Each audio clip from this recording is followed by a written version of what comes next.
ಯಶವಂತಪುರ ವಾರ್ಷಿಕ ತೆರಿಗೆ ಕಟ್ಟುತ್ತಿದ್ದರೂ ಕಸ ಸಂಗ್ರಹಣೆಗೆ ಬೃಹತ್ ಬೆಂಗಳೂರು ಘನತ್ಯಾಜ್ಯ ನಿರ್ವಹಣಾ ನಿಯಮಿತ ಕಂಪನಿ ತಿಂಗಳಿಗೆ 300 ರು ಶುಲ್ಕ ವಿಧಿಸುತ್ತಿದೆ. ಶುಲ್ಕ ಭರಿಸದಿದ್ದರೆ ಎಫ್ಐಆರ್ ದಾಖಲಿಸಲಾಗುವುದು ಎಂಬ ಬೆದರಿಕೆ ಹಾಕುತ್ತಿದ್ದಾರೆ. ಅಲ್ಲದೆ ವಾರಕ್ಕೊಮ್ಮೆ ಮಾತ್ರ ಕಸ ತೆರವು ಮಾಡುತ್ತಿದ್ದಾರೆ ಎಂದು ವಸತಿ ಸಮುಚ್ಚಯದ ನಿವಾಸಿಗಳು ಜನಸ್ಪಂದನ ಕಾರ್ಯಕ್ರಮದಲ್ಲಿ ಶಾಸಕ ಎಸ್ ಟಿ ಸೋಮಶೇಖರ್ ಅವರ ಮುಂದೆ ಅಳಲು ತೋಡಿಕೊಂಡರು. ಕೆಂಗೇರಿ ವಾರ್ಡ್ 21ರ ಬಿಡಿಎ ಒಳಗೇರಹಳ್ಳಿ ವಸತಿ ಸಮುಚ್ಚಯದಲ್ಲಿ ಹಮ್ಮಿಕೊಂಡಿದ್ದ ಜನಸ್ಪಂದನ ಕಾರ್ಯಕ್ರಮದಲ್ಲಿ ವಿವಿಧ ವಸತಿ ಸಮುಚ್ಚಯದ ನಿವಾಸಿಗಳು ಕಸದ ಸಮಸ್ಯೆ ಕುರಿತು ದೂರುಗಳ ಸುರಿಮಳೆಗೈದು ಶಾಸಕರ ಮುಂದೆ ಪರಿಹಾರಕ್ಕಾಗಿ ಒತ್ತಾಯಿಸಿದರು. 850ಕ್ಕೂ ಹೆಚ್ಚಿನ ಕುಟುಂಬಗಳು ವಾಸಿಸುತ್ತಿದ್ದಾರೆ. ಅಲ್ಲದೆ ರಸ್ತೆ, ಬೀದಿ ದೀಪ, ಕುಡಿಯುವ ನೀರಿನ ಸಮಸ್ಯೆ ಇದೆ ಎಂದು ದೂರಿದರು. ಸಮಸ್ಯೆಗಳನ್ನು ಆಲಿಸಿ ಮಾತನಾಡಿದ ಶಾಸಕ ಎಸ್ ಟಿ ಸೋಮಶೇಖರ್ ಅವರು ಕಸದ ಸಮಸ್ಯೆ ಕುರಿತು ಈಗಾಗಲೇ ಆಯುಕ್ತ ಕರಿಗೌಡ ಅವರಿಗೆ ದೂರವಾಣಿ ಮೂಲಕ ಮಾತನಾಡಲಾಗಿದೆ. 2-3 ದಿನಗಳಲ್ಲಿ ಕಸದ ಸಮಸ್ಯೆಗೆ ಶಾಶ್ವತ ಪರಿಹಾರಕ್ಕೆ ಕ್ರಮ ಕೈಗೊಳ್ಳಲಾಗುವುದು. ಬಿಡಿಎ ಆಯುಕ್ತ ಮಣಿವಣ್ಣನ್ ಜೊತೆ ಚರ್ಚಿಸಿ ಬನಶಂಕರಿ ಬಡಾವಣೆಗೆ 400 ಕೋಟಿ, ವಿಶ್ವೇಶ್ವರಯ್ಯ ಬಡಾವಣೆಗೆ 125 ಕೋಟಿ ಅನುದಾನ ಬಿಡುಗಡೆಗೊಂಡಿದೆ. ಸಮಗ್ರ ಅಭಿವೃದ್ಧಿಗೆ ಆದ್ಯತೆ ನೀಡಲಾಗುತ್ತಿದೆ ಎಂದರು. ಸಮಸ್ಯೆಯ ಜೊತೆಗೆ ಅಭಿವೃದ್ಧಿ ಕೆಲಸಗಳನ್ನು ತಿಳಿಸುವ ಕೆಲಸವಾಗಬೇಕು. ನಾನು ನಿಮ್ಮ ಸೇವಕ, ಬೇರೆಯವರು ಎಂಬ ಭಾವನೆ ಬಿಡಿ. ನೀವು ಮತ ಹಾಕಿ ಗೆಲ್ಲಿಸಿದ್ದೀರಿ. ನಿಮ್ಮ ಸೇವೆಗೆ ನಾನು ಸದಾ ಸಿದ್ಧನಿದ್ದೇನೆ. ನಿಮ್ಮ ಸಮಸ್ಯೆಗಳಿಗೆ ಧ್ವನಿಯಾಗಿ ಕಾರ್ಯನಿರ್ವಹಿಸಲು ಬದ್ಧನಾಗಿದ್ದೇನೆ. ಮುಂದಿನ ಜನಸ್ಪಂದನ ಕಾರ್ಯಕ್ರಮದಲ್ಲಿ ಈಗಿನ ಸಮಸ್ಯೆಗಳ ಪರಿಹಾರ ಕುರಿತು ಚರ್ಚೆ ನಡೆಸೋಣ ಎಂದು ಭರವಸೆ ನೀಡಿದರು. ಕೆಂಗೇರಿ ಬ್ಲಾಕ್ ಅಧ್ಯಕ್ಷ ಮೈಲಸಂದ್ರ ನಾಗರಾಜ್, ವಾರ್ಡ್ ಅಧ್ಯಕ್ಷ ಅರುಣ್ ಕುಮಾರ್, ಮಹಿಳಾ ಅಧ್ಯಕ್ಷೆ ಕಾತ್ಯಾಯಿನಿ ಗೌಡ, ಮುಖಂಡರಾದ Chamundi Shivakumar, Mahendra Kiran, GBA AEE Nataraj, AE Pradeep, ಕಸ ವಿಲೇವಾರಿ ಎಇಇ ಸಿದ್ದರಾಜೇಗೌಡ, ಜಲಮಂಡಳಿ AEE Yashwant, police inspector Jagadish, ಸಂಚಾರ police inspector Nagesh, sub inspector Kariyanna, ಬೆಸ್ಕಾಂನ ಸಿದ್ದರಾಜು, ಅನಿಲ್ ಕುಮಾರ್ ಸೇರಿದಂತೆ ನೂರಾರು ಸಂಖ್ಯೆಯಲ್ಲಿ ವಸತಿ ಸಮುಚ್ಚಯದ ನಿವಾಸಿಗಳು ಉಪಸ್ಥಿತರಿದ್ದರು.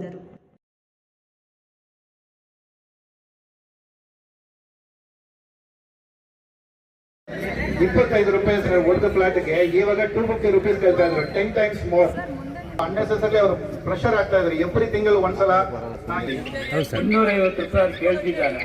ನಿಮ್ಮ ಅಪಾಯಿಂಟ್ಮೆಂಟ್ ಇರ್ತಕ್ಕಂಥ ಏನ್ ಯೂನಿಯನ್ ಡಿಸೈಡ್ ಮಾಡಿದೀವಿ, ಏನ್ ಕೊಡ್ಬೋದು ಅದನ್ನ ಎಲ್ಲ ಮಾತಾಡ್ಬಿಟ್ಟು ಆಮೇಲೆ ಏನ್ ಕೊಡ್ತಾ ಇದ್ವಿ ಅದನ್ನೇ ಕಂಟಿನ್ಯೂ ಮಾಡಿ ಸರ್. ಅದನ್ನೇ ₹25 ಒಂದು ಫ್ಲಾಟ್, ಸೇಮ್ ನಮ್ಮ ಜನ ಕೇಳ್ತಾ ಇರೋದು ಅಷ್ಟೇ. ಶಾಸಕರೇ, ನಿಮಗೆ ನಾನು ಅವ್ರ ಪರವಾಗಿ ಇವತ್ತು ಇಲ್ಲಿ ಬಂದಿದ್ದೀನಿ. ನಿಮ್ಗೆ ವಿಷಯಕ್ಕೆ ಓನ್ಲಿ ಕಸ ಎತ್ತಕ್ಕೆ ನಿನ್ನೆ ಸುಶಾಂತನ ನಾನು ಒಂದೇ ಒಂದು ಫೋನ್ ಮಾಡೋದಕ್ಕೆ ನಿಮ್ಮ ಸಹಕಾರ ಇಡೀ ಅಪಾರ್ಟ್ಮೆಂಟ್ ಎಲ್ಲ ಕೊಂಡಾಡ್ತಾ ಇದೆ. ಸಿದ್ದರಾಜೇಗೌಡರಿಗೆ ನಾನು ಫೋನ್ ಮಾಡಿದ್ದೆ, ಅವರು ಇಮಿಡಿಯೇಟ್ ನಮ್ಗೆ ಸಹಾಯ ಮಾಡೋಕ್ಕೆ ಕಸ ಎತ್ತಿದ್ದಾರೆ. ಬಟ್ ರೇಟು ನಿಮ್ಗೆಲ್ಲರೂ ಗೊತ್ತಿರಲಿ, ಇವ್ರು ಹೇಳೋದಂಗೆ ರಾಜವರೇನೆಯವರು ₹250 ಕೇಳ್ತಾ ಇದ್ದಾರೆ. ನಾವು ಆಕ್ಚುಲಿ 300 ಮನೆ ಇದೆ ನಮ್ದು MBR ಸ್ಯಾಂಗಲ್ ಅಪಾರ್ಟ್ಮೆಂಟ್ ಮೇನ್ ರೋಡಲ್ಲಿ. 300 ಮನೆಗೆ ನಾವು ಲಂಸಮ್ ಅಮೌಂಟ್ ಕೊಡ್ತಾ ಇದ್ವಿ. ಟೋಟಲ್ ಅದು ಪ್ರೈಸ್ ಬೇಕಾಗ್ತದೆ ಏನಾದ್ರು ₹26,000 ಕೊಡ್ತಾ ಇದ್ವಿ ಅಂತ. ಇದು ಟೋಟಲ್ ಮಂತ್ಗೆ. ಸೊ ಖುಷಿಯಾಗಿ ತಗೊಂತಿಲ್ಲ. ಲಾಸ್ಟ್ 10 ದಿವಸದಿಂದ ಒಂದು ಚೂರು ಕಸ ಇರ್ತಿಲ್ಲ. ಅವ್ರಿಗೂ ಏನು ಸಮಸ್ಯೆ ಆಗಿದೆ, MSCPಗೆ ಟೆಂಡರ್ ಏನೋ ಚೇಂಜಸ್ ಆಗಿದೆ ಅಂತ ಹೇಳಿದ್ರು. ಇಮಿಡಿಯೇಟ್ ನಾನು ಸುಶಾಂತನಾಗ ಫೋನ್ ಮಾಡಿದೆ. ನಿಮ್ ಸರ್ಕಾರ ಇಮಿಡಿಯೇಟ್ ಈಗನೇ ಹಂತದ ನೀರು ಕಾವೇರಿ ವಾಟರ್ ಸಾಹೇಬರು ತಂದಿದ್ರು. ನಮ್ಮ ಭಾಗಕ್ಕೆ ಕೊಡಲ್ಲ, ಬರೀ ಬೆಂಗಳೂರು ಕೊಡ್ತೀವಿ ಆ ಕಡೆ ಈ ಕಡೆ ಅಂದಾಗ ಸಾಹೇಬರು ಗಲಾಟೆ ಮಾಡಿ ಅದು ನಮ್ಮ ಕೆಂಗೇರಿ ಮತ್ತೆ ಜೊತೆಗೆ ನಮ್ಮ ನಾಗದೇವನಹಳ್ಳಿ ಅಂದ್ರೆ ಕೆಂಗೇರಿ ಸುತ್ತಮುತ್ತ ಎಲ್ಲಿ 5 ದಿವಸ 4 ದಿವಸ, ಈಗ ಅರ್ಸಲ್ಲೆ ಹೋಟೆಲೆಲ್ಲ 3 ದಿವಸ 4 ದಿವಸಕ್ಕೆ ಒಂದ್ಸತಿ ಬಿಡ್ತಾ ಇದ್ರು. ಅದನ್ನ ಮಾಡ್ಕೊಟ್ಟಿದ್ದಾರೆ. ಈಗ ನೀರು ಬಿಡ್ತಾ ಇದ್ದಾರೆ. ಆದ್ರೆ ಒಂದು ಸಮಸ್ಯೆ ಆಗಿದೆ BWSSP ಇಂದ. ನೀವು ನೈಟ್ ಟೈಮಲ್ಲಿ ಕೊಡ್ತಾ ಇದ್ದೀರಾ. 5ನೇ ಹಂತದ್ದು ನೀರು ಈ ಕಡೆಯಿಂದ ಬರ್ತಿದೆ. ಹೆಗ್ನಳ್ಳಿಯಿಂದ ಬರಬೇಕಾದ್ರೆ ಏನಾಗ್ತಾ ಇತ್ತು ಅಂತಂದ್ರೆ ಅದೇ ಕರೆಕ್ಟ್ ಟೈಮಿಂಗ್ಸ್ಗೆ ಇಂಥ ಟೈಮು ಅಂತ ಅಂದ್ಬಿಟ್ಟು ಆ ದಿನ ಬರ್ತಾ ಇತ್ತು ತಿನ್ಬಿಟ್ಟು ದಿನದಲ್ಲಿ. ಈಗ ನೀವು ಬಿಡ್ತಾ ಇರೋ ನೀರು ಏನಾಗ್ತಿದೆ, ನಮಗೆ ಪ್ರಾಬ್ಲಮ್ ಜನಕ್ಕೆ ಏನಾಗ್ತಿದೆ, ಕೆಲವೊಬ್ಬರಿಗೆ ಪಾಪ ಸಂಪಿಲ್ಲ. ಈ ಬಡವ್ರ ಮನೆ ಅವರೆಲ್ಲ ಏನು ಮಾಡಿದ್ದಾರೆ, ನಮ್ಮ ಶಿವನಪಾಳ್ಯದಲ್ಲಿ ಇರ್ಬೋದು, ಇಲ್ಲ ಅರ್ಸಲ್ಲೆ ಹೋಟೆಲ್ ಇರ್ಬೋದು, ಬೇರೆ ಕಡೆಗೆಲ್ಲ. ಅದಕ್ಕೆ ದಯವಿಟ್ಟು ಆ ಟೈಮಿಂಗ್ಸ್ ಏನು ಬಿಡ್ತಾ ಇದ್ದೀರಾ, ರೆಗ್ಯುಲರ್ ಟೈಮಿಂಗ್ಸು, ಆ ಟೈಮಿಂಗ್ಸ್ನ ಇಂತಿಂಥ ಕಡೆಗೆ ಹಿಂಗೆ ಅಂತ ವಾರದಲ್ಲಿ ಅಂತ ದಯವಿಟ್ಟು ಮಾಡ್ಕೊಡ್ಬೇಕು. ದಯವಿಟ್ಟು ಮಧ್ಯರಾತ್ರಿಯಲ್ಲಿ ನೀರು ಬಿಡಬೇಡಿ. ಕೆಲ್ಸಕ್ಕೆ ಸರೌಂಡಿಂಗ್ ಅಲ್ಲಿ ಒಳ್ಳೊಳ್ಳೆ ಎಜುಕೇಶನ್ ಇನ್ಸ್ಟಿಟ್ಯೂಷನ್ಸ್ ಇದಾವೆ, ಕಾಲೇಜ್ಗಳಿದಾವೆ, ಮೆಡಿಕಲ್ ಕಾಲೇಜ್, ಇಂಜಿನಿಯರಿಂಗ್ ಕಾಲೇಜ್ ಇದೆ, metro station, railway station, bus stand, ಎಲ್ಲಾ ಮ್ಯಾಕ್ಸಿಮಮ್ ಫೆಸಿಲಿಟಿ ಇಲ್ಲಿ ನಾವು ಏನ್ ಕೂತಿದ್ದೀವಿ ಇದೇ ಜಾಗದಲ್ಲಿರೋದು. ಅದ್ರ ಬಗ್ಗೆ ನಾವು ಖುಷಿ ಪಟ್ಟಿರ್ಬೇಕು. ಸರ್ಕಾರ ನಮ್ಗೆ ಎಷ್ಟೆಲ್ಲ ಸೌಲಭ್ಯ ಕೊಟ್ಟಿದ್ದಾರೆ. ಬೆಂಗಳೂರು ಜೊತೆಗೆ ವಿಶೇಷವಾಗಿ ನೀವು ಯಶವಂತಪುರ ವಿಧಾನಸಭಾ ಕ್ಷೇತ್ರದಲ್ಲಿ ಇದ್ದೀರಿ. ಸಾಹೇಬ್ರಿಗೆ ಬರೋದು ಬೇಡ, ಬರೀ ಫೋನಲ್ಲಿ ಹೇಳಿದ್ರೆ ಸಾಕು, ಇಮಿಡಿಯೇಟ್ ಕೆಲಸ ಆಗ್ತದೆ. ಇಷ್ಟೆಲ್ಲ ಸವಲತ್ತಿನ ಬಗ್ಗೆನೂ ಕೂಡ ನಾವು ಮಾತಾಡಬೇಕು. ಸಮಸ್ಯೆಗಳಿರ್ತದೆ, ನಿರಂತರವಾಗಿರ್ತದೆ. ನಾಗರಿಕ ಸೌಲಭ್ಯಗಳ ಬಗ್ಗೆ ಇರ್ತಕ್ಕಂಥ ಸವಲತ್ತುಗಳ ಬಗ್ಗೆ ಸರ್ಕಾರ ನಮಗೇನು ಫೆಸಿಲಿಟಿ ಕೊಟ್ಟಿದೆ ಅದ್ರ ಬಗ್ಗೆ ಮಾತಾಡಬೇಕು. ನಮಗೆ ಖಂಡಿತ ಹಕ್ಕುಗಳಿದ್ದಾವೆ, ನಮಗೆ ಕೇಳ್ತಕ್ಕಂಥ ಸೌಕರ್ಯದ ಬಗ್ಗೆ ಹೇಳ್ತಕ್ಕಂಥ ಎಲ್ಲ ಹಕ್ಕುಗಳಿದ್ದಾವೆ. ಬಟ್ ಅದ್ರ ಜೊತೆಗೆ ಜವಾಬ್ದಾರಿಗಳಿದ್ದಾವೆ, ನಮಗೆ ಆದಂಥ ಕರ್ತವ್ಯಗಳು ಕೂಡ ಇದ್ದಾವೆ. ಅಸೋಸಿಯೇಷನ್ ಅಲ್ಲಿ ನಾವು ಸಂಘಟಿತರಾಗಿರ್ಬೇಕು.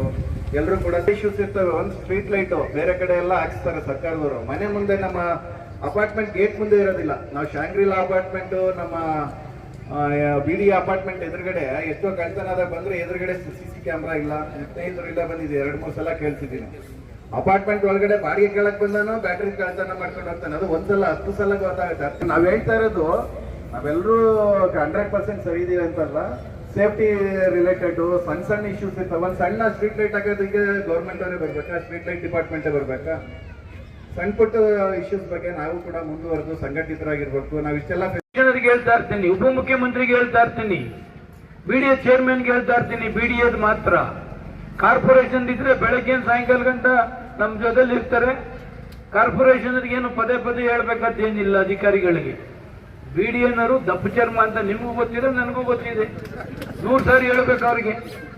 ನಾವೇನಲ್ಲಿ ಹೇಳಿದ್ವಿ, ಕಮಿಷನರ್ಗೆ ಹೇಳಿದ್ದೀನಿ, ಮಣಿವಣ್ಣನಿಗೆ, ಇವ್ರು ಮಾಡ್ಕೊಡ್ಬೇಕು. ಮಾಡ್ಕೊಡಿದ್ರೆ ಇನ್ನೊಬ್ಬ ಇಂಜಿನಿಯರ್ನ ಹಾಕಿಸ್ತೀನಿ, ಅವ್ನ ಕೈಯಲ್ಲಿ ಎಸ್ಟಿಮೇಟ್ ಮಾಡಿಸ್ತೀವಿ, ಅದು ಮಾಡ್ತೀವಿ. ಕುಡಿಯೋ ನೀರು ಪ್ರಾಬ್ಲಮ್ಸ್ ಏನಿರ್ತದೆ, ಬೋರ್ವೆಲ್ ಸ್ಯಾಂಕ್ಷನ್ ಮಾಡಿರ್ತೀವಿ, ಹೇಳ್ಬೇಕು ನಮಗೆ ಹಿಂಗ್ ಬೋರ್ವೆಲ್ ಹಾಕ್ತಾ ಇದೀವಿ ಸರ್ ಅಂತ ಹೇಳಿ. ಯಾರೋ ಅಧ್ಯಕ್ಷಗಳು ಏನು MLA ಹೇಳುದು ಹಾಕ್ಸಿ ಅಂತಂದ್ರೆ, ನಿಮ್ಮ ಅಧ್ಯಕ್ಷಗಳಿಗೆ ಎಲ್ಲ ಕೆಲಸ ಮಾಡ್ಕೊಡ್ಬೇಕು. ನಿಮ್ ಶಾಸಕರು ಏನ್ ಕೆಲಸ ಮಾಡ್ತವೆ ಅಂತೇಳಿ ಒಂದು ನೋಟಿಸ್ ಕೊಡ್ಕೊಳ್ಳೋ ಹಾಕುವಷ್ಟು ಇದಿಲ್ಲ ಅಂತ ಏನಾಗ್ತದೆ? ನಿಮ್ಮನ್ನ ಎಸ್ಟಿಮೇಟ್ ಏನು ಕೇಳೋದಿಲ್ಲ ರೀ ನಾವು. ನಿಮ್ಮ ಮನೇಲಿ ಕಾಫಿ ಕೊಡಿ, ಊಟ ಕೊಡಿ ಅಂತ ಏನು ಕೇಳುವುದಿಲ್ಲ. ನಿಮ್ಮ ಮತ ಹಾಕಿದ್ದೀರಿ, ಸೇವೆ ಮಾಡ್ತಾ ಇದ್ದೀನಿ, ನಿಮ್ಮ ಪ್ರಾಬ್ಲಮ್ಸ್ ಏನಿದೆ ಅದನ್ನು ಸಾಲ್ವ್ ಮಾಡ್ತೀನಿ. ಸಾಲ್ವ್ ಮಾಡಿದಾಗ ನೀವು ಕೇಳ್ಬೋದು ನನ್ನ, ಯಾಕೆ ನೀವು ಸಾಲ್ವ್ ಮಾಡಲಿಲ್ಲ ಅಂತೇಳಿ. ಇವತ್ತು ಟ್ರಾಫಿಕ್ನವರು ಒಳ್ಳೆ ಅಧಿಕಾರಿ ಬಂದಿದ್ದಾರೆ. ಇವತ್ತು ಜಗದೀಶ್ ಅವರು ಟ್ರಾಫಿಕ್ನವರು, ಲ್ಯಾಂಡ್ ಆರ್ಡ್ರು, ಒಂದಲ್ಲ ಒಂದು ಒಳ್ಳೊಳ್ಳೆ ಆಫೀಸರ್ಸ್ನ ನಮ್ಮ ಏರಿಯಾದಲ್ಲಿ ಇದ್ದಾರೆ. ನಮ್ಮ ನಟರಾಜು ಅಸಿಸ್ಟೆಂಟ್ ಎಕ್ಸಿಕ್ಯೂಟಿವ್ ಇಂಜಿನಿಯರ್ ಇದ್ದಾರೆ, ನಮ್ಮ ಪ್ರದೀಪ್ ಎಲ್ಲರೂ BDA ಆಫೀಸರ್ಸ್ ಇದ್ದಾರೆ, ಬೆಸ್ಕಾಂನವ್ರು ಇದ್ದಾರೆ. ಎಲ್ಲ ಅಧಿಕಾರಿಗಳು ಒಳ್ಳೊಳ್ಳೆ ಆಫೀಸರ್ಸ್ ಇದ್ದಾರೆ. ಈ BDAದು ಏನೇನು ಪ್ರಾಬ್ಲಮ್ಸ್ ಇದೆ ನೋಡಪ್ಪ, ನೀನು ಅಪಾಯಿಂಟ್ಮೆಂಟ್ಸ್ ಹೋಗ್ಬೇಕು, ಇಂಡಿವಿಜುವಲ್ ಅಪಾಯಿಂಟ್ಮೆಂಟ್ಸ್ ಹೋಗಿ ಏನೇನು ಪ್ರಾಬ್ಲಮ್ಸ್ ಇದೆ ಅದನ್ನ ಒಂದು ಲಿಸ್ಟ್ ಮಾಡಿಕೊಡಿ. ಯಾವುದು ರೋಡ್ಸ್ ಇರ್ಬೋದು, ಮತ್ತೊಂದು ಇರ್ಬೋದು, ಪಾರ್ಕ್ ಇರ್ಬೋದು, ಎಲ್ಲನೂ ಎಸ್ಟಿಮೇಟ್ ಮಾಡಿ ಒಂದು ಎಷ್ಟು ಎಸ್ಟಿಮೇಟ್ ಆಗ್ತದೆ ಇಂಡಿವಿಜುವಲ್ ಅಪಾರ್ಟ್ಮೆಂಟ್ಸ್ ಅಂತ ಕೊಟ್ರೆ, ಅಥವಾ ಕಮಿಷನರ್ ಹತ್ರ ಕರ್ಕೊಂಡೋಗಿ ಸ್ಯಾಂಕ್ಷನ್ ಮಾಡಿ, ಸ್ವಾಮಿ ಈಗೆಲ್ಲ ಹೇಳಿದ್ದೀನಿ, ಒಂದು 1000 ಜನ ಸೇರಿದ್ದಾರೆ, ಪ್ರಾಬ್ಲಮ್ ಆಗ್ತಿದೆ, ಟ್ಯಾಕ್ಸ್ ಕಟ್ತೀರಿ, ಎಲ್ಲ ಕಟ್ತೀರಿ. BDAನವ್ರು ಎಷ್ಟು ವರ್ಷ ಆಯ್ತಿದ್ದು? ಹೌದು, ನಾನು ತಪ್ಪು ಮಾಡಿದೆ ಇವಾಗ. ಇದು ಇಲ್ಲಿ ಉದ್ಘಾಟನೆಗೆ ನಾನು ಸಿದ್ದರಾಮಯ್ಯನವ್ರು ಬಂದಾಗ ನನಗೆ BDA ಕಮಿಷನರ್ ಇದ್ರು, ಒಂದು ಮನೆ ತಗೊಳ್ರಿ ಸೋಮಶೇಖರ್ ಅಂತಂದ್ರು. ಒಂದು 3-4 ಮನೆ ಇದೆ, 25 ಲಕ್ಷ ಅಂದ್ರೆ, ಏನು 25 ಲಕ್ಷ ಕೊಡ್ಬೇಕಾ ಇಲ್ಲಿಗೆ ಅಂದೆ ನಾನು. ಇವತ್ತು 75 ಲಕ್ಷ ಹೋಯ್ತಾ ಇದೆ. 85 ಹೋಯ್ತಾ ಇದೆ. ನಾನು ಅವಾಗಲೇ ಒಂದು ತಗೋಬಿಟ್ಟಿದ್ರೆ ತರೋಗಿರೋದು. ಈಗ ಅಷ್ಟು ಕಾಸ್ಟ್ಲಿ ಆಗ್ತಾ ಇದೆ. ಈ ಸಿಂಗಲ್ ಅಪಾರ್ಟ್ಮೆಂಟ್ದು ನಾನೇ ಅವಾಗ MLA ಆಗಿದ್ದೇನೆ, ಅವಾಗ ಜಾಸ್ತಿ ಅಂತೇಳಿ ಎಲ್ಲ ಬಂದ್ರು, ಅವಾಗ ನಾನೇ ಅದನ್ನ ಕಮ್ಮಿ ಮಾಡಿಸಿದ್ದೆ.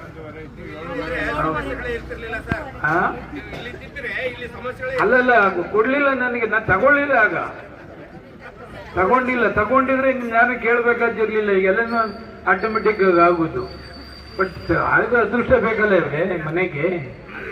ಏರಿಯಾದಲ್ಲಿ ಮನೆ ಮಾಡ್ಬೇಕಾದ್ರೆ ನೋಡಿ, ಒಂದು ಸ್ವಂತ ಮನೆ ಮಾಡ್ಬೇಕಾದ್ರೂ ಕಷ್ಟ ಅದೇ.